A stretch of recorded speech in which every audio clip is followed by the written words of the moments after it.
চন্দ্র সূর্য গ্রহ তারা তারা ডুবে যাবে রে, নাম নিয়ে ভাসান করি যেদিন ডুবে যাবে রে, চন্দ্র সূর্য গ্রহ তারা তারা ডুবে যাবে রে।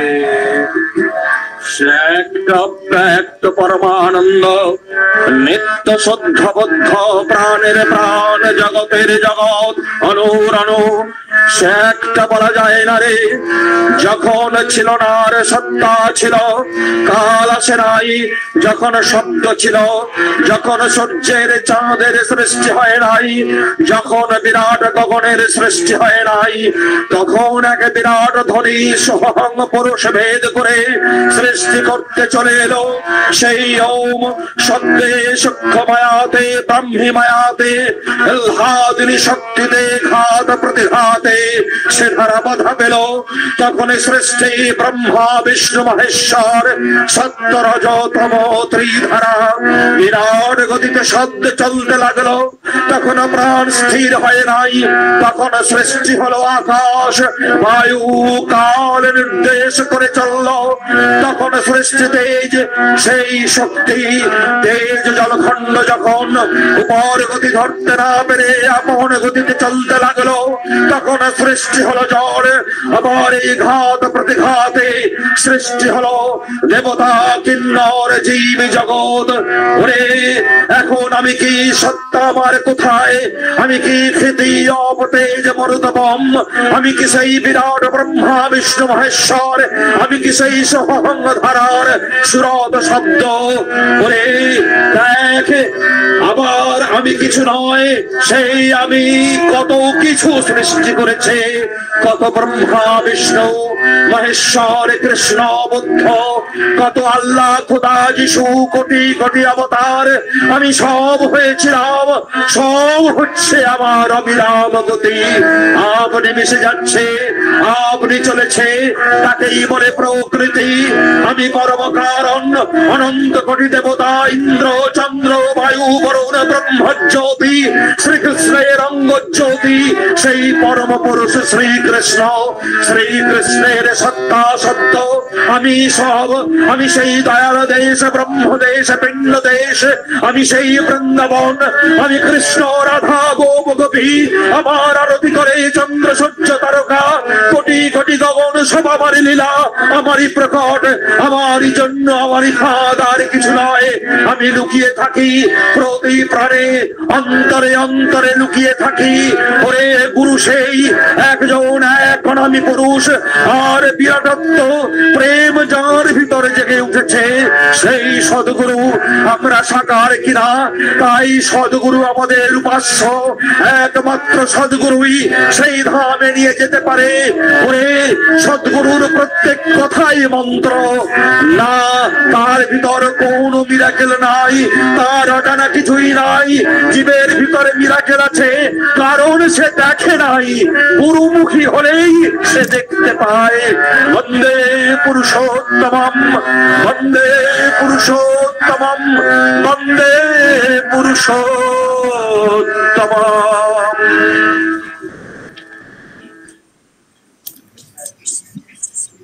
জয় গুরু, জয় গুরু, জয় গুরু, জয় গুরু।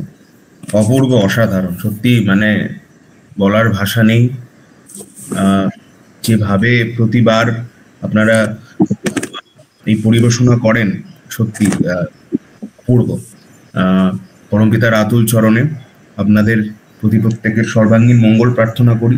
ভালো থাকবেন, এভাবেই আপনাদের পরিবেশনার মধ্য দিয়ে আমাদের সকলকে এবং পরমপিতাকে তৃপ্ত করে চলবে। জয় জয় জয় গুরু, জয় গুরু, জয় গুরু। সকল ভাইদের জয় গুরু, সবাই। হ্যাঁ, জয় জয়। আমাদের পরবর্তী নিবেদন রয়েছে একটি সঙ্গীত। আমি গৌরব দাস ভাইকে এবং তার পরিবারের সদস্যদের কাছে আহ্বান করছি একটি সঙ্গীত নিবেদন করবার জন্য, মালঞ্চ, দক্ষিণ চব্বিশ পরগনা থেকে। গৌরব দাস ভাই, জয়।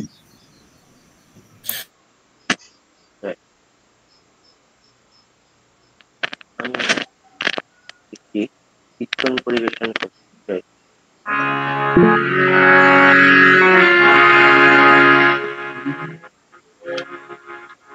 কাল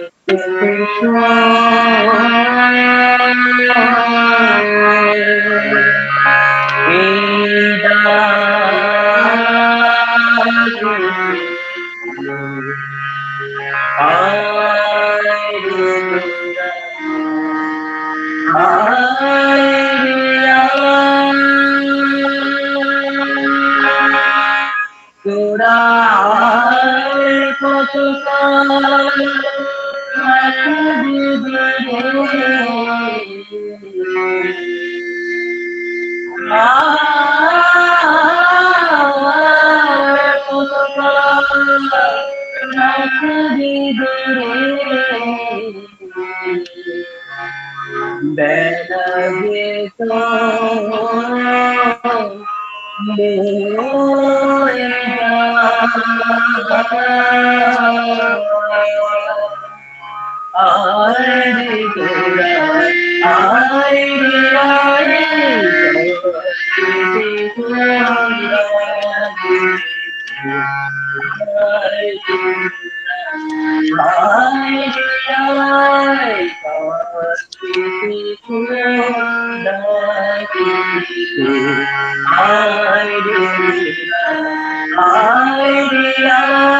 তোরা আর কত থাকবি দূরে আর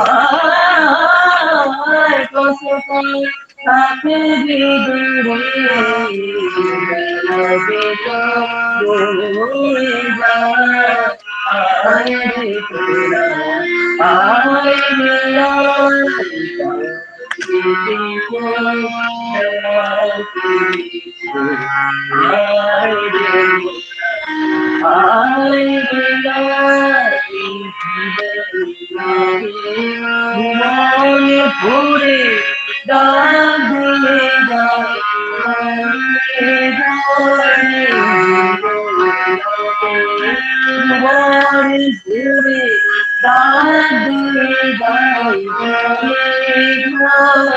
ঘুরে বরণ করে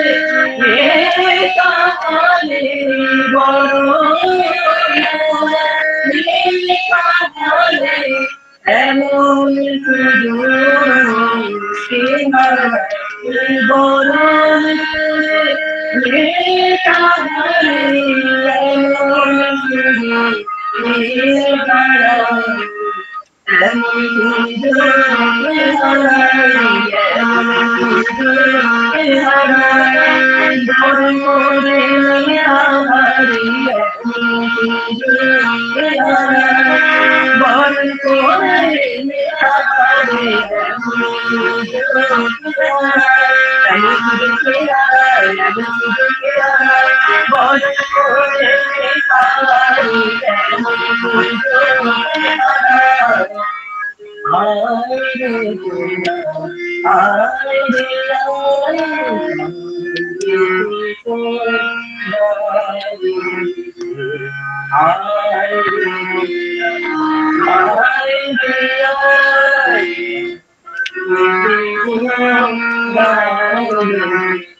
সবাই ঘরে যাবে বাতা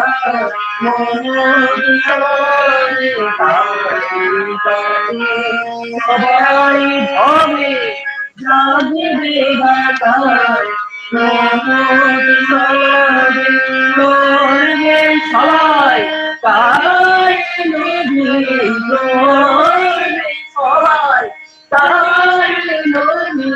সাথী সগুরু বেদনাই করবে সহায় তাই নদী সাথী সগুরু বেদনাই কাটিয়ে সগুরু বেদনাই কাটিয়ে সগুরু বেদনাই করবে সবাই তারে নদী কাটিয়ে সগুরু বেদনাই করবে সবাই তারে নদী কাটিয়ে সগুরু বেদনাই করবে সবাই তারে নদী কাটিয়ে সগুরু বেদনাই কাটিয়ে সগুরু বেদনাই কাটিয়ে সগুরু বেদনাই করবে সবাই তারে নদী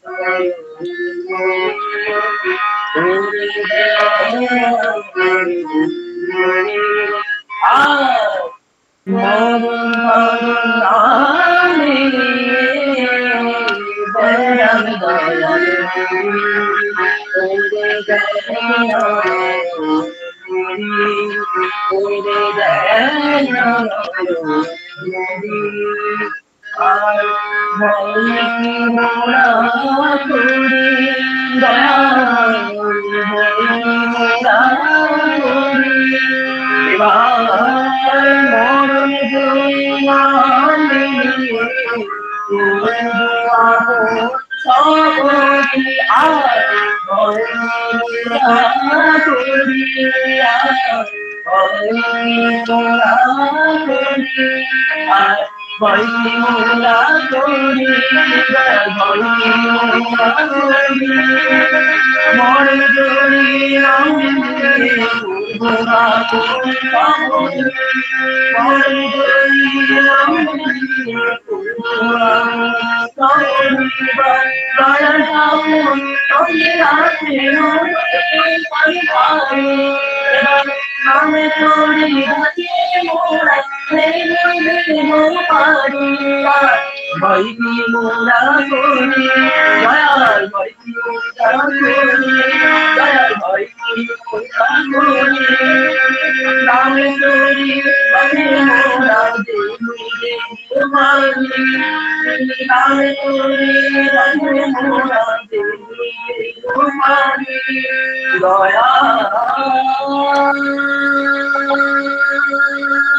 আরে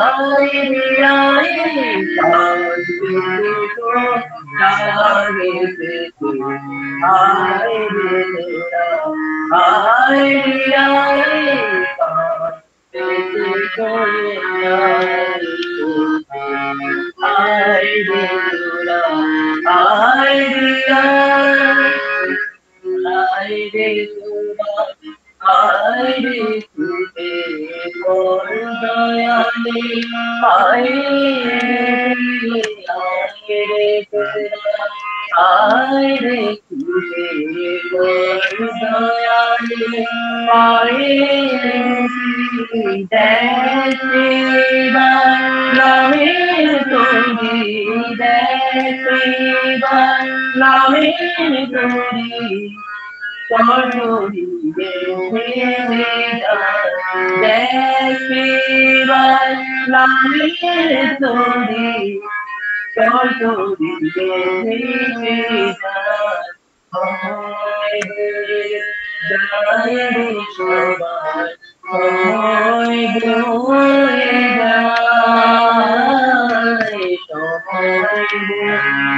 যায় রে সবার সময় বয়ে যায় সময় বয়ে যায় রে সবার সময় বয়ে যায় সময় বয়ে যায় রে সবার সময় বয়ে যায় আয় রে ছুটে আয় রে সবাই মুক্তি পাবে রাতুল পার আয় রে ছুটে আয় রে সবাই মুক্তি পাবে রাতুল পার আয় রে ছুটে আয় রে সবাই মুক্তি পাবে রাতুল পার আয় রে ছুটে আয় রে সবাই মুক্তি পাবে রাতুল পার আয় রে ছুটে আয় রে সবাই মুক্তি পাবে রাতুল পার আয় রে ছুটে আয় রে সবাই মুক্তি পাবে রাতুল পার আয় রে ছুটে আয় রে সবাই মুক্তি পাবে রাতুল পার আয় রে তোরা আয় রে আয় কান্তি সুন্দর রে আয় রে তোরা আয় রে আয় কান্তি সুন্দর আয় রে তোরা আয় রে আয় তোরা আয় কত কাল বেদরে আর কত বেদরে আর কত কাল থাকবে দূরে আর কত কাল থাকবে দূরে নদী করব হয়ে যায় আয় রে তোরা আয় রে আয় কাছে আয় রে তোরা আয় রে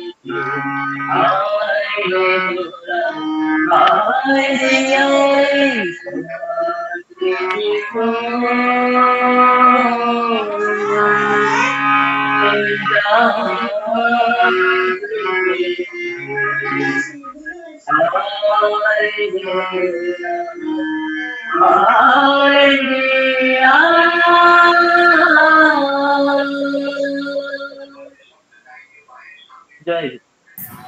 জয় গুরু জয় গুরু। খুব সুন্দর একটি কীর্তন আমাদের গৌরব দাস ভাই পরিবেশন করলেন। সত্যি তিনি তো সবসময় আমাদেরকে ডাকছেন, কিন্তু আমরা প্রস্তুত কিনা সেটা একটু ভেবে দেখা দরকার। তার কারণ হচ্ছে তিনি যা বলছেন, যা করতে বলেছেন, সেগুলো যদি আমরা না পালন করি তাহলে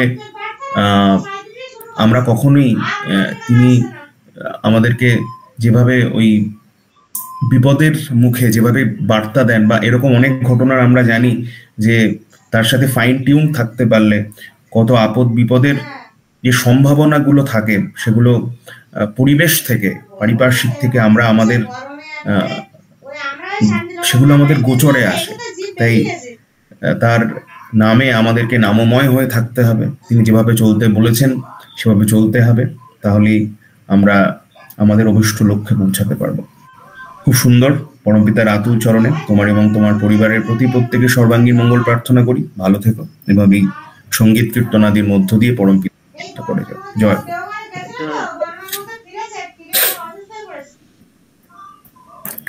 আমাদের পরবর্তী নিবেদন কবিতা আবৃত্তি।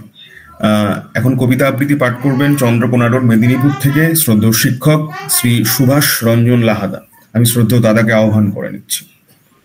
জয় গুরু। জয় গুরু, জয় গুরু। এই কবিতায় কবির শ্রীকণ্ঠের সাথে কণ্ঠ মিলিয়ে কবিতারই ছন্দে ছন্দে অপূর্ব অসাধারণ রূপে আসুন আজ আমরা সকল গুরু ভাই বোনেরা সমবেত রূপে, অন্য কারো উদ্দেশ্য নয়, বরং পরস্পরের হৃদয়ের উদ্দেশ্যে, পরস্পরের উদ্দেশ্যে ওই কবিতারই ছলে বারংবার যুক্ত কণ্ঠে এক স্বরে বলে উঠি যে আলোর সাথে ঘর করি রোজ, আধার করি পার, তুমি আছো পিতা করুণা ঘন অসীম অপার। আমি আলোর সাথে ঘর করি রোজ, ওই আঁধার করি পার। তুমি আছো মোর পিতা, করুণা ঘন অসীম অপার। তুমি আছো মোর পিতা, করুণা ঘন অসীম অপার। তুমি আছো সংকটে, আছো তুমি সম্পদে, আছো চিরায়ত ঋষি। তুমি আছো বলেই হে পরম পিতা আমি দুঃখেও উঠি হেসে। প্রতি শ্বাসে প্রতি বিশ্বাসে মেলি ডানা দূর আকাশের ওপারে। প্রতি শ্বাসে প্রতি বিশ্বাসে আমি মেলি ডানা দূর আকাশের ওপারে। আমি আলোর সাথে ঘর করি রোজ, আঁধার করি পার। তুমি আছো মোর পিতা, করুণা ঘন অসীম অপার। তুমি আছো মোর পিতা, করুণা ঘন অসীম অপার। ক্ষয় যত ভয় ভেঙে বেঁচে উঠি প্রতি পলে পলে। ক্ষয় যত ভয় ভেঙে বেঁচে উঠি প্রতি পলে পলে। তুমি আছো বলেই হে পিতা আলো পাই মন অতলে। নির্ভয়ে তুমি বুকে এঁকে দিয়ে খুলে দাও যত দ্বার। আজি নির্ভয়ে তুমি বুকে এঁকে দিয়ে খুলে দাও যত দ্বার। আজি নির্ভয়ে তুমি বুকে এঁকে দিয়ে খুলে দাও যত দ্বার। আলোর সাথে ঘর করি রোজ, আধার করি পার। তুমি আছো মোর পিতা, করুণা ঘন অসীম অপার। আমি আলোর সাথে ঘর করি রোজ, ওই আধার করি পার। তুমি আছো পিতা, তুমি আছো মোর পিতা, করুণা ঘন অসীম অপার। তুমি আছো মোর পিতা, করুণা। তুমি আছো মোর পিতা, করুণা ঘন অসীম অপার। জয় গুরু। কৌশিক দত্তের লেখা। জয় গুরু। জয় গুরু, জয় গুরু। খুব সুন্দর। গুরু মানে যিনি অন্ধকার থেকে আলোর পথের পথ দেখান, অন্ধকার থেকে আলোতে নিয়ে আসেন, তিনি হচ্ছেন গুরু। তো সেই মানে তাই গুরুকে যখন আমরা আমাদের জীবনে ধারণ করি, তিনি যা বলছেন সেভাবে যখন আমরা চলতে শুরু করি, তখন আমাদের জীবনের যত আধার তিনি দূরীভূত করেন। আমাদের মনের যত মলিনতা, আমাদের দোষ ত্রুটি, যত প্রবৃত্তি যা আছে সবগুলো নিয়ন্ত্রিত হয় এবং আমাদের যে জীবনীয় হয়ে ওঠে। তাই তাকে অনুসরণ করতে হবে, তাকে আমাদের সর্বক্ষণ আমাদের সঙ্গে রাখতে হবে। প্রতিটি চলায় বলায় করায় তিনি যেভাবে আমাদের করতে বলেছেন তা আমাদের করতে হবে। তাহলেই আমরা তার মতো হয়ে উঠব এবং আমাদের জীবনকে প্রকৃতপক্ষে আমরা উপভোগ করতে পারবো। খুব সুন্দর।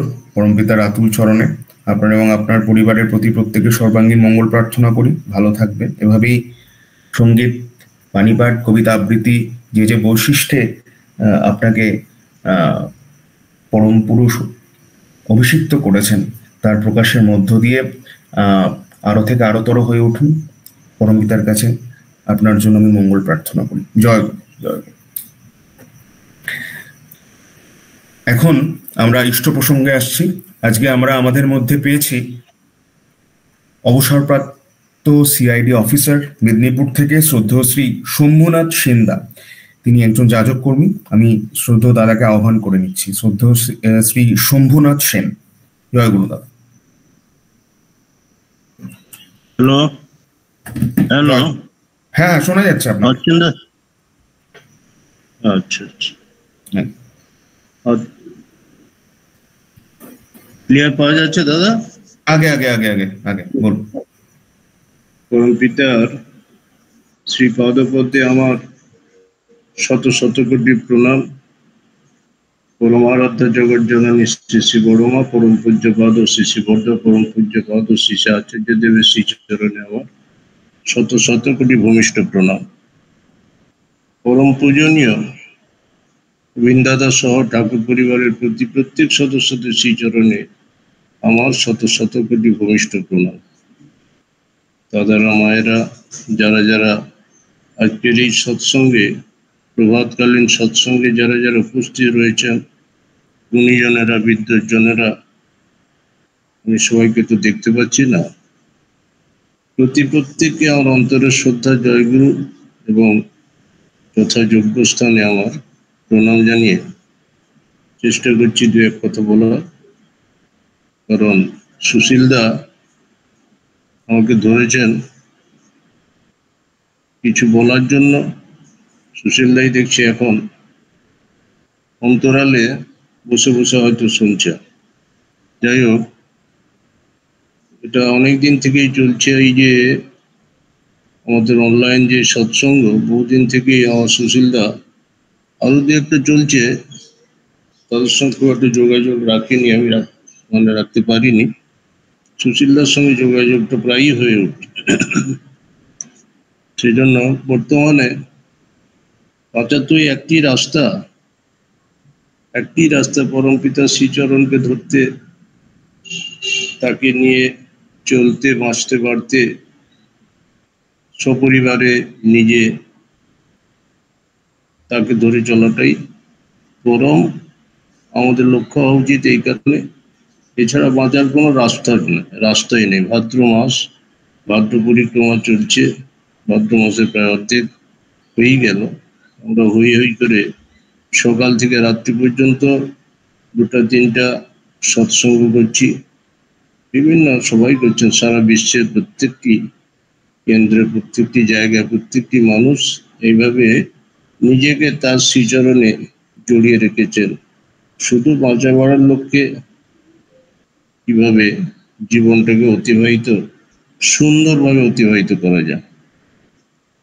সেই জন্য যখন করোনা হয়েছিল, করোনার সময় তো আমরা সবই যেন নিস্তেজ হয়ে পড়েছিলাম। নিস্তেজ হতে হতে হঠাৎ একদিন শুনতে পেলাম যে অনলাইন সৎসঙ্গ হচ্ছে। অনলাইন সৎসঙ্গে অনেক দাদাদের, মানে বিশ্বের বহু দূর দূর থেকে, বিভিন্ন রাষ্ট্র থেকে সব দাদাদের, গুণী মানুষদের কথা শোনা যাচ্ছে ঘরে বসে। ঠিক আর বড় পাওনা তখন আর কিছু হয়নি। মানে এইটা একবারে সর্বশ্রেষ্ঠ পাওয়া ছিল আমাদের পূজ্যপাদ আচার্য দেবের সুপ্রচেষ্টা, এবং তিনি আমাদের কিভাবে যে বাঁচিয়ে রেখেছিলেন সেটা আমরা তখন উপলব্ধি করেছি। এখন সেই উপলব্ধি নিয়ে আমরা এখনো টেনে নিয়ে যাচ্ছি জীবনটাকে। পরম দয়ালের প্রতিভু ইষ্টগুরু পুরুষোত্তম প্রতীক গুরু বংশধর রেত শরীরে সুপ্ত থেকে জানত তিনি নিরন্তর।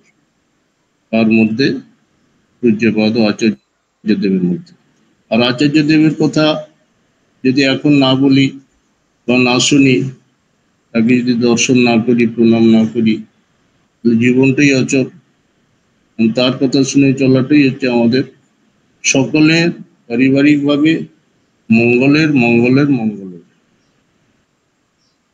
দেবদেবতা হাজার ধরি সাচার্য যার ইষ্ট নয়, স্পষ্টতর জেনে রাখিস জীবন চলায় নেহাত ভয়। আচার্যকে বাদ দিয়ে তুই জ্ঞান গবেষণ করবি যত, সামঞ্জস্য থাকাই কঠিন আর আবিকুই পথ নিহত। আমরা সবসময় তাকে বাদ দিয়ে যদি চলি, তার কথা শুনে যদি না চলি, সকলেই যে পথ হারাবো এ ব্যাপারে আর কোনো দ্বিমত নেই। আমি শুধু মেদিনীপুরে থাকি, সুশীলদা আমাকে মাঝে মাঝে স্মরণ করেন, আমাকে একটু উদ্বুদ্ধ করেন আর কি। উদ্বুদ্ধ হলে আমিও নিজেকে চলার একটা প্রেরণা, চলতে চলতে একরকম কিরকম স্থিমিত হয়ে যাই। আবার হয়তো আমি সৎসঙ্গ করে যাচ্ছি, স্থিমিত হয়ে পড়ছি, মানে ঠিক স্থির একবারে না হলেও অধীর না হয়ে গেল, মোটামুটি যেন চলতে একঘেয়েমি একটা জীবনের মধ্যে এসে যায়। তারপর হঠাৎ থেকে সুশীলদা ফোন করে দিচ্ছে। ফোন করতে আমি কয়েকদিন ধরেই ভাবছিলাম সুশীলদা কেন ফোন করেনি। হঠাৎ দেখি কালকে ফোন করেছেন, সৎসঙ্গে যাব। তাই আমার এই জাগা, উদ্দীপ্ত হওয়া, আর এই যে সকলের সঙ্গে যোগ করে সকলের সঙ্গে সকালবেলায় এই যে তাদের সান্নিধ্য লাভ, এত বড় বড় মানুষদের সান্নিধ্য লাভ করে এই দুই একটা কথা শেয়ার করা, এটা কত বড় পাওয়া, এটা আমি তো হিসাবে আনতে পারছি না। একবার একটা ছোট্ট ঘটনা বলি। প্রফুল্ল চক্রবর্তী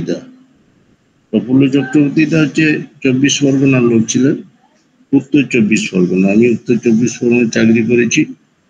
সেই সময় প্রফুল্লদা তখনই বারাসাত মন্দিরে ওই চাকরির ফাঁকে ফাঁকে যেতাম, সৎসঙ্গের খবর পেলে বা এমনি অবসর মানে হঠাৎ বিকেলবেলা অফিস শেষ করে যখন পৌঁছে যেতাম, প্রফুল্লদা বলতেন, শম্ভু তুই হারমোনিয়ামটা ধর, যেন যেন আমার একটু ভালো লাগে। সেদিন সৎসঙ্গ, প্রফুল্লদা বলছেন, দেখ শম্ভু, বিশ্বাস, এটা বিশ্বাসের ঘটনা আমাকে শোনাচ্ছেন সৎসঙ্গে। বিশ্বাসের ঘটনা বলতে গিয়ে সৎসঙ্গে তিনি বলছেন যে আমার বয়স যখন 29-30 বছর, তখন আমি দীক্ষা নিয়েছি। 29-30 বছর বয়সে দীক্ষা নিয়েছি এবং দাদাদের চাপেই দীক্ষা নিয়েছি। দীক্ষা কেন নিতে হয়, কি হয় দীক্ষা নিয়ে, আমার তো আদৌ জানা নেই। দাদারা বলছেন দীক্ষা নিয়ে দক্ষ হওয়া যায়, আর নিজের যোগ্যতা বৃদ্ধি করা যায়, ইত্যাদি ইত্যাদি অনেক ভালো ভালো কথা বলছেন। তো আমি দাদাদের পাল্লায় পড়ে একরকম, মানে নিজের তাগিদে নয়, নিজে বাঁচার তাগিদে তো আমাদের কিছুই নেই। সেই জন্য তখন শিখিনি, বাঁচার তাগিদে হয়তো থাকতে পারে সুপ্ত, কিন্তু তখন আর শিখিনি। চলছে গড্ডালিকা প্রবাহের মতো আমিও চলছি, দাদাদের তাগাদায়, দাদাদের চাপে দীক্ষা নিয়ে বসলাম। দীক্ষা নিয়ে এবার দাদারা যাচ্ছে সৎসঙ্গে, আমিও যাচ্ছি সৎসঙ্গে। বিভিন্ন জায়গায় সৎসঙ্গ হচ্ছে, প্রফুল্ল আয়, নতুন দীক্ষা নিয়েছি, সৎসঙ্গে যেতে হয়, আমিও ছুটছি। কিন্তু জানি শম্ভু, বিশ্বাস আমার আদৌ আসেনি।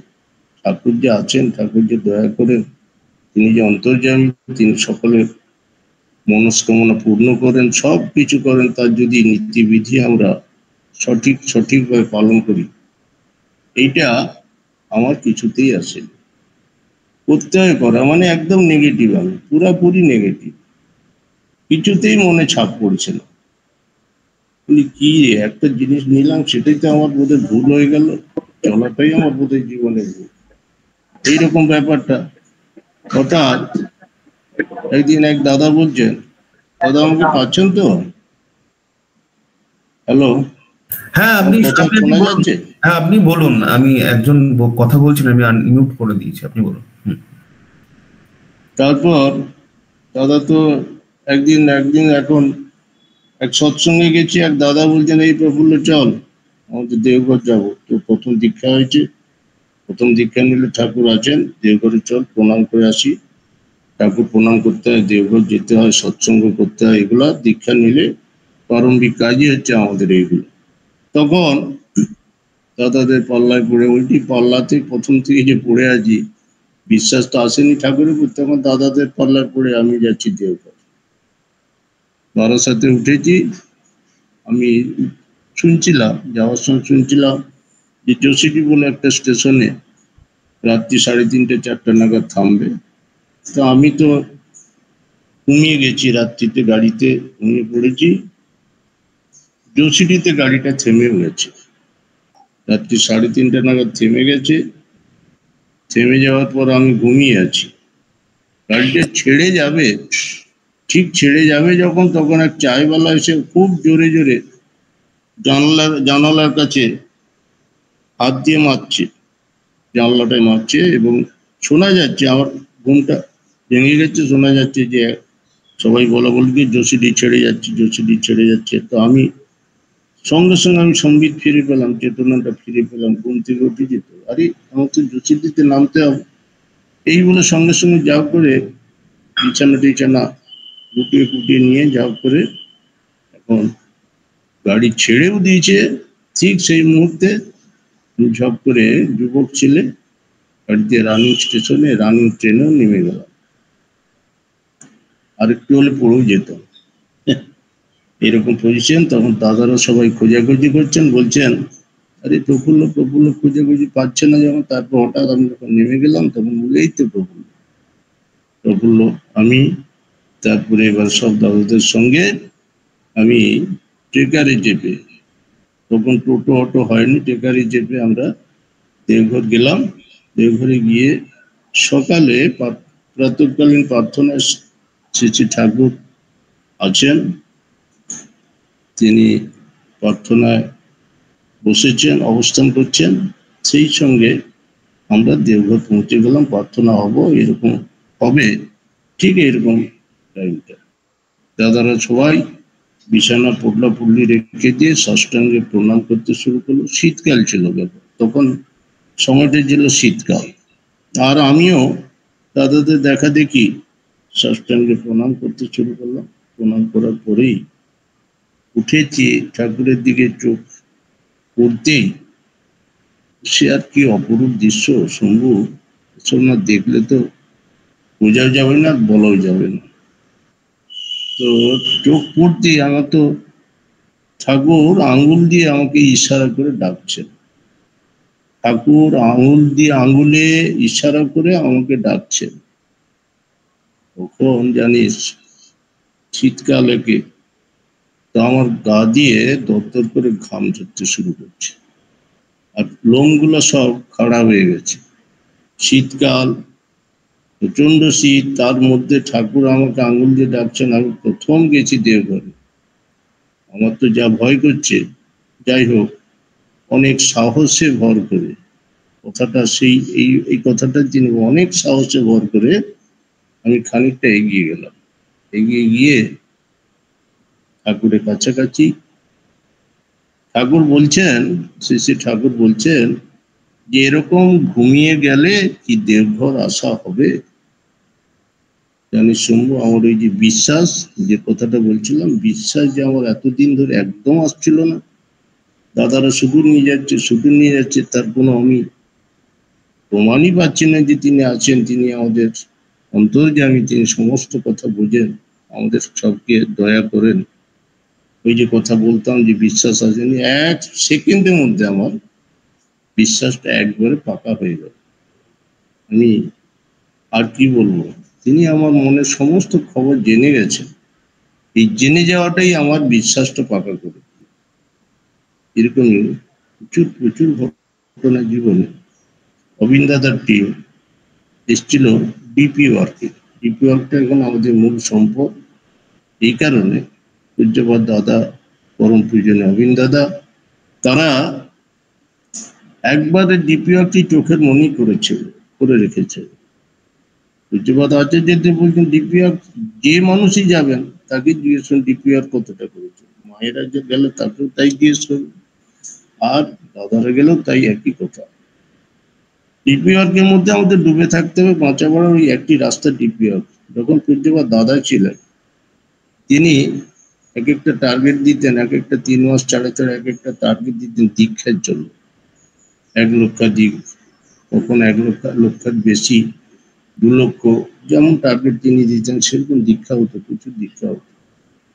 আমাদের বর্তমান আচার্যদেব, তখন তিনি ছিলেন বাবাই দাদা, এখন তিনি আচার্যদেব। তিনি এখন কিন্তু তার একমাত্র টার্গেট হচ্ছে ডিপিআর।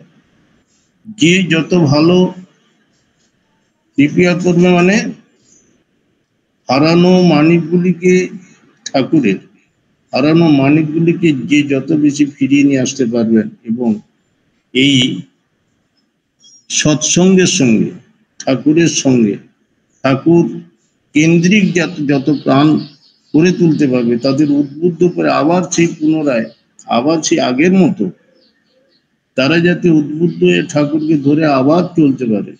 সে বৃদ্ধই হোক আর কম বয়সী লোকই হোক, যারা ছেড়ে দিয়েছেন এই হারানো মানুষগুলিকে ফিরিয়ে আনার জন্য তার এই প্রচেষ্টা।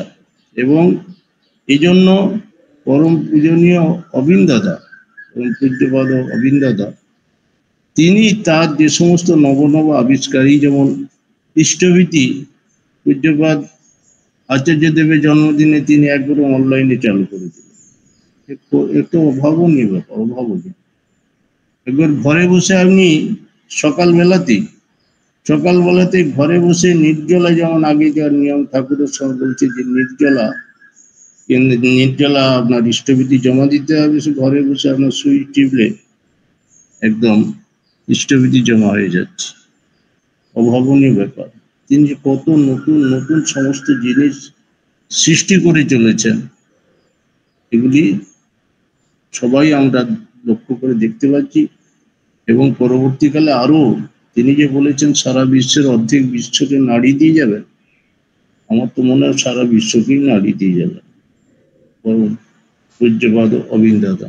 তাই তো তার কথা বলতে গিয়ে মনে পড়ে, তিনি বলেছিলেন যে যখন আপনারা সংসার জীবনে এবারে অতিষ্ঠ হয়ে উঠেছেন, মাথা মন সমস্ত বিধ্বস্ত, সংসারের বিভিন্ন চাপে বিধ্বস্ত হয়ে পড়েছেন, তখন সোজা একটি যোশীটির টিকিট কাটবেন, যোশীটিতে এসে দেখবেন আমি দাঁড়িয়ে আছি।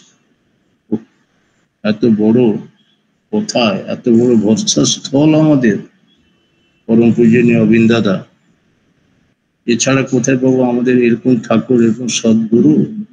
সারা বিশ্বের আমরা কোথায় পাবো, কোথাও কোন জায়গায় পাবো? এই ভরসাস্থল ছেড়ে আমরা কোনোদিন কোথাও যেতে গিয়ে কি কোথাও শান্তি পাবো? নাচাবাড়ার যে একটিমাত্র জায়গা, একটিমাত্র রাস্তা আমার শ্রী ঠাকুর। উষা নিশায় মন্ত্র সাধন চলাফেরায় জপ, যথা সময়ে ইষ্ট নির্দেশ মুক্ত করাইতে হবে। মাছ মাংস খাসনি আর পেঁয়াজ রসুন মাদক ছাড়। আমাদের এই যে ভাদ্র আশ্বিন মাসে বললাম, শ্রাবণ ভাদ্র মাসে অনেকেই মাছ মাংস খাওয়ার ছেড়ে দেয়। খায় কারা? মিঠো সৎসঙ্গী যারা, তারা মাছ মাংস খায়, কিন্তু অনেকেই খাচ্ছে, অনেকেই তারা নাকি এর থেকে বেশি ইমিউনিটি পাওয়ার বেশি পাচ্ছে।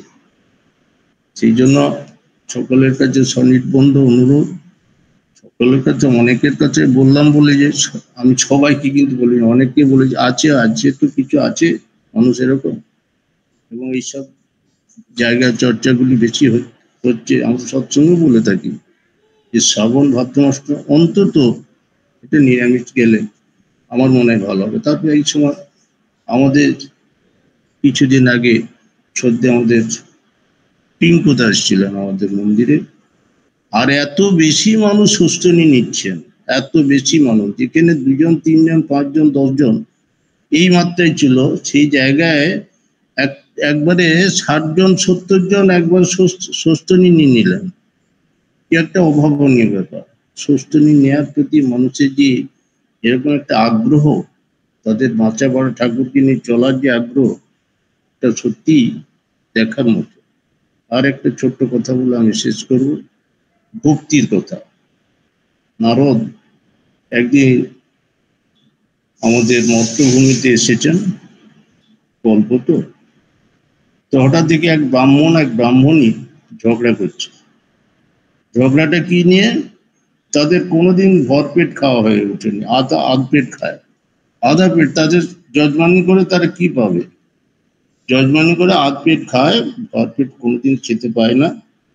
সেই জন্য বলছি তো, এই জীবন আর আমরা রাখবো না। আজকে দুজনের চল, আমরা ওই জলে ডুবে মারা যাবো, দুজনেই জলে ডুবে মারা যাবো। এই বলে দুজনে ঝগড়া করতে করতে নামছে জলে, নদীতে আর কি, স্রোতস্বিনী নদীতে জলে নামছে। সে বলছে আমি আগে মরবো, ও বলছে আমি আগে মরবো। এই মরা কে আগে মরবে, এই নিয়ে ঝগড়া করতে শুরু করছে।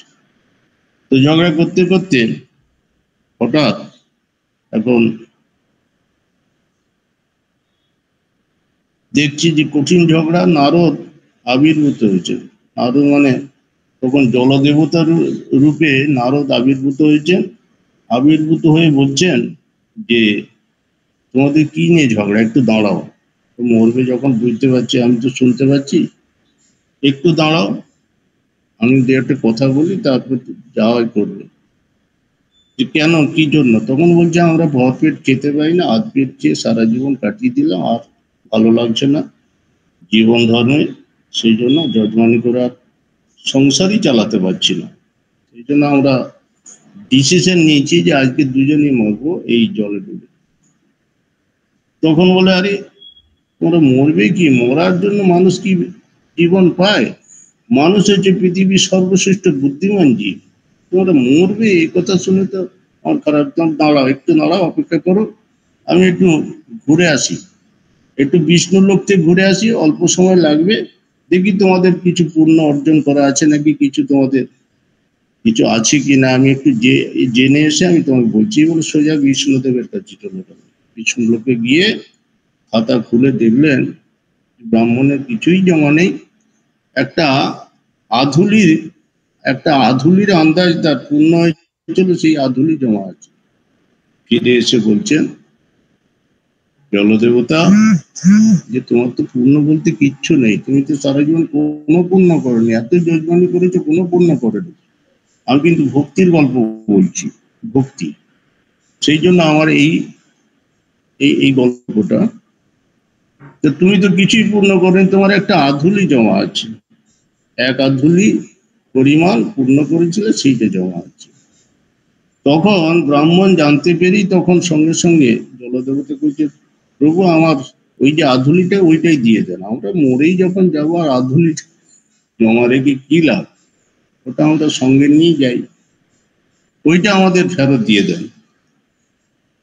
জলদেবতা খুব মুশকিলে বললেন।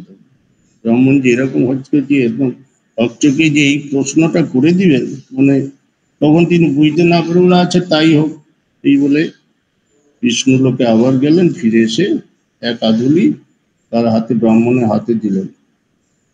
আর ব্রাহ্মণ কি করলেন, ব্রাহ্মণীকে নিয়ে উঠে এলেন, উঠে এসে এই আটানা দিয়ে অনেক কিছু জিনিস কিনতে পাওয়া যেত, আটানোর অনেক ভ্যালু, অনেক দিনের আগেকার কথা তো, আটানো অনেক জিনিস পাওয়া গেল, চাল ডাল সবজি টবজি অনেক কিছু পাওয়া গেল। আর সেইগুলি কিনে নিয়েছে বাজার থেকে, সব ব্রাহ্মণীকে বললেন তুমি সব রান্না করো। রান্না টান্না করে পার্শ্ববর্তী যে সমস্ত গরিব দুঃখী মানুষেরা ছিল সব মানুষকে ডেকে নিজেরাও খেলো পেট ভর্তি করে, আর তাদেরও খাইয়ে দিল। আর এই খাওয়ানোতেই তার কিছু পূর্ণ সঞ্চয় হয়ে গেল। পূর্ণ সঞ্চয় হয়ে গেল, সেটা আবার পূর্ণটা 1 টাকার পরিমাণ। এইবার সে কিভাবে এই পূর্ণ সঞ্চয় করা বা ভক্তি কি করে, ভক্তির চাষ কি করে করা যায়, তার কৌশলটা আস্তে আস্তে জানা হয়ে গেল। এইভাবে আস্তে আস্তে আস্তে আস্তে কি করে শুধু মানুষের সেবা দিয়ে যায়, শুধু মানুষকে সেবা করে। আমার পরম পিতার পরম দয়ালের একটি মাত্র পদ্ধতি, একটি মাত্র তার জীবনের উদ্দেশ্য, যিনি পরম প্রেমময়, পরম দয়াল, সমস্ত মানুষকে সব ভালোবেসে এই যে মানুষকে নিয়ে চলার যে পদ্ধতি তিনি শিখিয়ে দিয়ে প্রত্যেকটি মানুষের, আমি তো ছোটখাটো যাজক, প্রত্যেকটি মানুষ যে কালকে দীক্ষা নিয়েছে সেও শুদ্ধ বললো আমার পরম প্রেমময়, আমি বলবো পরম প্রেমময়, বা আমার এসপিআর দাদা তিনিও বলছেন পরম প্রেমময়। কারণ তার যে এই যে মন সারা বিশ্বের মানুষকে এক করা যায়, উদ্বুদ্ধ করা যায়, তাদের নিয়ে চলা যায়, এবং সে আবার যাতে এই উদ্বুদ্ধ করার মতো মানসিক শক্তিটা সঞ্চয় করে অপরকে যদি দেয়, এবং তাতে আবার কত মানুষের যে বৃদ্ধি, তাদের প্রেম যে কত বৃদ্ধি পায়, এবং মানুষে এই যে একটা আত্মীয়তা, গুরু ভাইয়ের মানুষ শ্রেষ্ঠ আত্মীয়। আপনার যত বড়, আমার শ্বশুর শাশুড়ি, আমার যত বড় বড় আত্মীয়রা আমাকে কিন্তু এই সাহায্য করবে না বা এই সুযোগটা দিবে না। আমার বাঁচা বাড়ার যে একমাত্র শ্রেষ্ঠ পদ্ধতি পরম প্রেমময় দয়া, সেটা কেবলমাত্র তার প্রেম বিলানো থেকে। এই প্রেমের ওষুধ একমাত্র তিনিই দিতে জানেন। সেই জন্য তার যে সমস্ত যত বাণী তিনি দিয়ে গেছেন, এই সমস্ত বাণীগুলি কিন্তু আমাদের মানুষের সঙ্গে মানুষের শুধু প্রেম বিলানো। সেই কারণে তার ওই যে বললাম না, উষা নিশায় মন্ত্র সাধন চলাফেরা জপ, যথা সময়ে ইষ্ট নির্দেশ মুক্ত করাইত। ইষ্ট নির্দেশ বিপিওয়ার পূজ্যপাদ আশিস দেবের যে আদেশ, সেই আদেশটি যদি আমি পালন করি, সমস্ত মানুষগুলিকে আমি যদি খুঁজি, আমার পারিপার্শ্বিক যে সমস্ত মানুষ আছে, প্রচুর মানুষ আছে, আমি যদি খুঁজতে যাই তো মাথা আমার খারাপ হয়ে যায়। কারণ একটার পর একটা শুধু খবর পাই যে ওইখানে একটা মানুষ আছে, এই দুটা মানুষকে আবার পুনঃস্মরণ করানো হয়, সেই পুনঃস্মরণ হয়ে গেলে তারপরে সে দুটো আবার খবর দেয়। এই কয়েকদিন আগে এরকম কাজে একটা লিপ্ত ছিলাম, অতএব সেখানে আমরা তো কুল কিনারাই পাইনি। আমরা স্বামী স্ত্রীতে গিয়ে চেষ্টা করেও সমস্ত মানুষকে দিতে পারি না, আবার গেলে বোধহয় আরো ভালো হয়। এইভাবে মানুষকে খুঁজে বের করে যদি তার চরণে আনতে পারি, তবে আমার আচার্যদেব খুশি হবেন, আর আচার্যদেব খুশি হলে আমার ঠাকুর খুশি হবেন, ঠাকুর খুশি হলে আমার জীবন ধন্য হবে। এই বিশ্বাস রেখে আমি আমার কথা শেষ করলাম। জয় গুরু, বন্দে পুরুষোত্তম। সবাই ভালো থাকুন। জয় গুরু দাদা, জয় গুরু। অপূর্ব অনবদ্য একটি ইষ্ট প্রসঙ্গ আমরা শ্রবণ করলাম শ্রদ্ধেয় শ্রী শম্ভুনাথ সেন দাদার কাছ থেকে। তার কথার মধ্যে যে আচার্য কেন্দ্রিক জীবনের কথা উঠে আসছিল, তারপর তিনি তার স্মৃতিচারণা করছিলেন কিভাবে পরম পিতার প্রতি তার বিশ্বাস এলো। তো এইরকম ভাবে আমরা যখন তার জন্য করতে শুরু করি, তাকে জীবনের কাণ্ডারি হিসাবে তাকে মান্যতা দিই, তখন অযাচিত ভাবেই তার দয়া বর্ষিত হয়। এবং সর্বশেষে যে ঘটনার অবতারণা করছিলেন যে কারোর জন্য কিছু করা, সেই একই কথা ঠাকুরও বলেছেন, মানুষ আপন টাকা পর যত পারিস মানুষ ধর। মানুষের জন্য করলে, মানুষ যদি আমার কাছে সম্পদ হয়, তাহলে আমার জীবনের প্রাপ্তির মানে কোনো সীমা পরিসীমা থাকে না। তো সবকিছুই তিনি পূরণ করেন। খুব সুন্দর দাদা। পরম পিতার আতুল চরণে আপনার এবং আপনার পরিবারের প্রতি প্রত্যেকের সর্বাঙ্গীন মঙ্গল প্রার্থনা করি। আপনি ভালো থাকুন, সুস্থ থাকুন, এভাবেই পরম পিতার কাজে নিজেকে নিয়োজিত রেখে আপনার পরিবেশ পারিপার্শ্বিক সকলকে উদ্বুদ্ধ করুন। জয় গুরু দাদা, জয় গুরু। জয় গুরু। আপনারা সবাই আবার আবার আমার সশ্রদ্ধ জয় গুরু জানবেন, এবং সবাই ভালো থাকুন, সুখে থাকুন, আনন্দে থাকুন। জয় গুরু দাদা। জয় গুরু, জয়। আমরা সৎসঙ্গের প্রায় শেষ পর্যায়ে উপনীত হয়েছি। এতক্ষণ ধরে যারা বিভিন্ন পর্যায়ে অংশগ্রহণ করেছেন, প্রত্যেকের জন্য পরম পিতার আতুল চরণে আমি প্রার্থনা জানাচ্ছি, এবং সেই সঙ্গে যারা এই সৎসঙ্গের আয়োজন করেছেন প্রত্যেকের সুস্থ সুদীর্ঘ ইষ্টচ্ছল মঙ্গলময় জীবন প্রার্থনা করছি পরম পিতার আতুল চরণে। এখন পুরুষোত্তমে জয়ধ্বনি দেওয়ার জন্য আমি আহ্বান করে নিচ্ছি শ্রদ্ধেয় শ্রী মুক্তিনাথ দাসদা এবং তার পরিবারবর্গ। বাবা পার্থদার বাড়িতে গেছেন। জয় গুরু। অন্য কেউ যদি দিয়ে দেয় তো ভালো। তাহলে আর কে আছেন? জয় গুরু। দেখে নাও দুলালদা টুলালদা যারা আছেন কোন পরিবারে, তাদেরকে দেখে নাও। দুলাল দা, আচ্ছা আমরা দেবো ধ্বনি। আগে আগে আগে আগে আগে আচ্ছা। বন্দে পুরুষোত্তমম, বন্দে পুরুষোত্তমম, বন্দে পুরুষোত্তমম, বন্দে পুরুষোত্তমম, বন্দে পুরুষোত্তমম, বন্দে পুরুষোত্তমম। পরম প্রেমময় শ্রী ঠাকুর অনুকূল চন্দ্র জি কি জয়। পরম প্রেমময় শ্রী ঠাকুর অনুকূল চন্দ্র জি কি জয়। পরম প্রেমময় শ্রী ঠাকুর অনুকূল চন্দ্র জি কি জয়। পরমারাধ্যা জগজ্জননী শ্রী শ্রী পরমা কি জয়। পরমারাধ্যা জগজ্জননী শ্রী শ্রী পরমা কি জয়। পরমারাধ্যা জগজ্জননী শ্রী শ্রী পরমা কি জয়। পরম পূজ্য পাদ শ্রী শ্রী বরদা কি জয়। পরম পূজ্য পাদ শ্রী শ্রী বরদা কি জয়। পরম পূজ্য পাদ শ্রী শ্রী বরদা কি জয়। পরম পূজ্য পাদ শ্রী শ্রী আচার্য দেব কি জয়। পরম পূজ্য পাদ শ্রী শ্রী আচার্য দেব কি জয়। পরম পূজ্য পাদ শ্রী শ্রী আচার্য দেব কি জয়। সৎ সংঘ কি জয়। সৎ সংঘ কি জয়। সৎ সংঘ কি জয়। বন্দে পুরুষোত্তমম, বন্দে পুরুষোত্তমম, বন্দে আর্য পিতৃ, বন্দে আর্য পিতৃ, বন্দে মাতৃবর্গন, বন্দে মাতৃবর্গম, বন্দে অহম কৃষ্টি দৈবতম, বন্দে অহম কৃষ্টি দৈবতম, বন্দে পুরুষোত্তমম। বন্দে পুরুষোত্তমম।